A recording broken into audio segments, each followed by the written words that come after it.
મારા મિત્રને જોઈ રહ્યા છો પડદા ઉપર, એ છે વિજયભાઈ. અને વિજયભાઈ મારા બહુ જૂના મિત્ર છે, અમદાવાદના મિત્ર છે.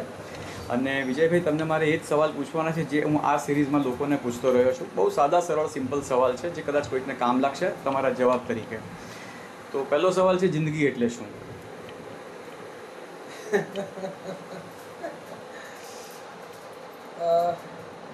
જિંદગી એટલે જીવવું. બહુ સરસ ટૂંકો સંક્ષિપ્ત તમે જવાબ આપી દીધો છે. આની અંદર ઘણા બધા ઊંડાણપૂર્વકના અર્થ સમાયેલા છે. જીવવું એટલે કદાચ તમે એમ કહેતા હો કે શ્વાસ જ લેવા, એવું ન પણ હોય, પણ જીવવુંની સાથે સાથે જીતવું, એની સાથે સાથે માણવું, એની સાથે સાથે કામ લાગવું, આવું બધું જોડાયેલું હોઈ શકે એવી મારી કલ્પના છે. કદાચ તમે ઓછા શબ્દોમાં વધુ કહેવાને ટેવાયેલા છો, એટલે મારે તમારા વિચારને ખેંચવો પડે એવું બને. પરંતુ હવે હું એવું નહીં ઈચ્છી લઉં. હવે તમારે પોતાના જવાબમાં, તમારા પોતાના શબ્દોમાં જવાબ આપવાનો છે. જે જીવવાની વાત છે એને બહુ ઓછા લોકો સાચા અર્થમાં સમજે છે. માટે મારે એ જાણવું છે કે ખરેખર આ જિંદગીને સમજવા માટે તમારી દ્રષ્ટિએ સૌથી વધારે મહત્ત્વના પરિબળો કયા કયા? એક તો હું માનું કે જિંદગી એટલે જીવવું, જે કહું છું એટલે ખીલવું. દરેક વ્યક્તિ આ જગતમાં ખીલવા માટે આવ્યું છે, જે બ્લોસમિંગ જેને કહેવાય છે. એ બ્લોસમિંગ માટે જે આપણે જે સ્કોપ છે એઝ અ હ્યુમન બીઈંગ, એ પ્રયાસ કરવાનો છે. રાઈટ.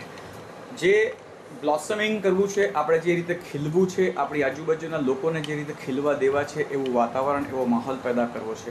એને માટે આપણને એવું લાગે છે કે આપણી જિંદગી એવું કરવા માટે સરળતાપૂર્વક ચાલી રહી છે કે પછી એમાં પણ ક્યાંક સંઘર્ષ છે? સંઘર્ષ તો રહેવાના છે, કારણ કે જીવન શરૂ કરો સંઘર્ષ શરૂ થાય છે જરા. પણ મારી ભૂમિકા જે હું જોઉં છું, એક સહજ કર્તા તરીકે આપણે કઈ ભૂમિકા બહાર છે. હું મારા જે શું કે કુદરતે મને જે આ જીવન આપ્યું છે, એ મારો જે જેને કહેવાય કે મૂળ જીવમાં મૂળ જેને નેચર જેને કહેવાય, મારું નેચર સહજ કરતાની ભૂમિકામાં આવી રહ્યું છે. એ સહેજ ભાવથી આવે છે. મને પ્રયાસ નથી કરવો પડતો.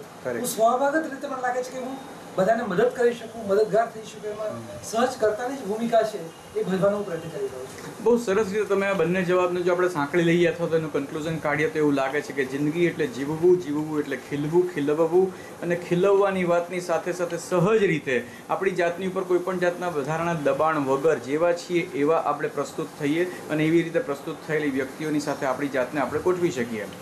તો હવે એ સવાલ તે ઊભો થાય છે કે આવી રીતે જીવન જે કંઈ પણ આપણે જીવી રહ્યા છીએ, સરળતાપૂર્વક નહીં પણ જ્યાં સંઘર્ષ છે એને આપણે સમજીને જીવી રહ્યા છીએ, ત્યાં શું આપણા જીવનની અંદર સંતુષ્ટિ છે ખરી? Are we satisfied with our life?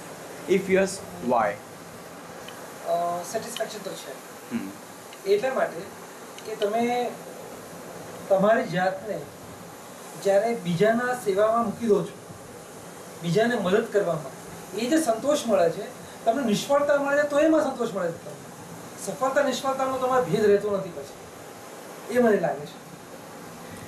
મને એવું લાગે છે કે તમે મારા આ 3 સવાલના જવાબ આપવાની માટે તૈયાર થતા પહેલાં જેટલા મારી સાથે ભાઈબંધીના હિસાબે નખરા કર્યા, એ નખરાને કમ્પેરિઝનમાં અત્યારે તમે કેટલા સરસ જવાબ આપ્યા છે, એ જ્યારે તમે આખી શૃંખલા જોશો ત્યારે ખબર પડશે. વિજયભાઈ, જો મેં તમારો ઇન્ટરવ્યૂ ના કર્યો હોત તો કદાચ આ વિશ્વભરના લોકોને માટે મેં કદાચ એક બહુ સારા વિચાર ગુમાવી દીધા હોત. કંઈ નહીં, પણ આવી રીતે બળજબરીથી પણ મને વિચારો ભેગા કરતા તમારા જેવા મિત્રોએ શીખવાડ્યું છે, અને એનો અમલમાં મૂકું છું. અમારી સાથે વાતો કરી તે બદલ ખૂબ ખૂબ આભાર. ધન્યવાદ.